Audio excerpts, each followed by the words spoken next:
एक Buddhist monk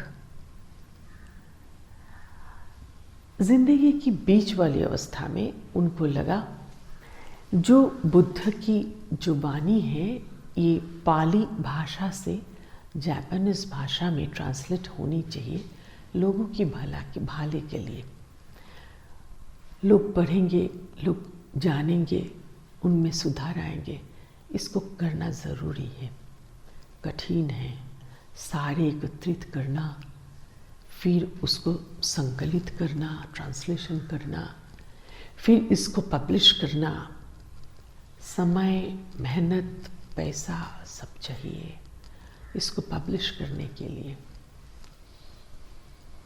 10 साल बीत गए उनको इकट्ठा करते हुए। अब रेडी है पब्लिश करने के लिए। उस समय उस स्थान में, देश में फेमाइन हुआ, यानी बारिश नहीं, सारी जमीन फट गए है, पानी नहीं, खरा। लोग बहुत कष्ट में हैं, दुख में हैं। वो ये सारे पैसा से जितना कर पाए लोगों को कल्याणमूलक काम पे लगा दिया। अब क्या करते, धीरे धीरे दिन भी बदल गया। फिर जैसे कोई भी दुख की दिन, कोई भी सुख की दिन रहता तो नहीं, तो वो बदल गया, दिन चलते गए। अब उनकी ये किताब छापना तो रह गए, उनकी उम्र भी बढ़ गया। आगे 12 साल बीत गए, फिर से वो इकट्ठा किया।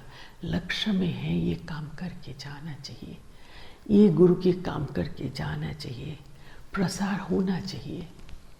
फिर से पैसा इकट्ठा करते करते 12 साल बीत गए। अब जब वो तैयारी है सब करने के लिए, उस समय फ्लड होती है। फिर वैसा ही जो पिछली बार हुई थी, दूसरे की दुख दर्द कष्ट देख के उनसे रहा नहीं जाता। और इतनी मेहनत से जो पैसा उन्होंने इकट्ठा किया, ट्रांसलेशन किया, उसमें मन नहीं दिया। जो तकलीफ अभी दिखाई दिया उन पे सब बांट दिया, व्यवस्था किया। अब उम्र काफ़ी बढ़ गया है, सारे मेहनत जमी हुई है पूंजी जैसा, लेकिन फाइनेंस चाहिए, इसके अलावा तो काम बनेगा नहीं। फिर और भी कुछ साल लगा उनको, उनकी एज बढ़ते गए, लेकिन एक किताब पब्लिश होती है। ऐसा कहावत है, वो पब्लिश्ड किताब में 3rd एडिशन ऐसा लिखा हुआ था, क्योंकि पहले 2 बार वो कर नहीं पाया, लेकिन तीसरी बार वो संपन्न किया।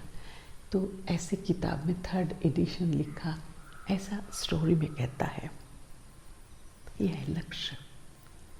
जिंदगी की उथल पथल कैसे भी हो, गुरु की वो काम करना है।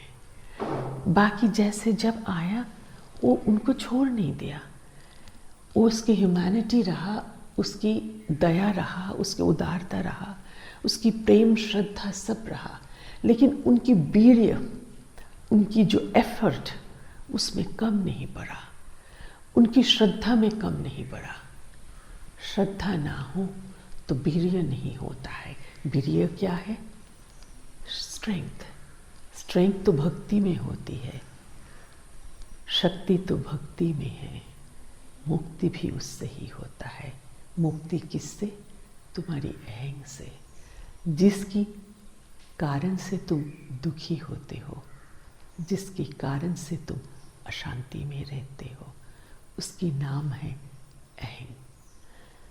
और लक्ष्य जब गुरु होते हैं, ईश्वर होते हैं, ईश्वर के माध्यम गुरु होती है। ईश्वर दिखाई नहीं पड़ेंगे खाली आँखों से। पहले भावना में ना बसे तो दिखेंगे नहीं, भावना में बसे तो दिखाई भी पड़ता है।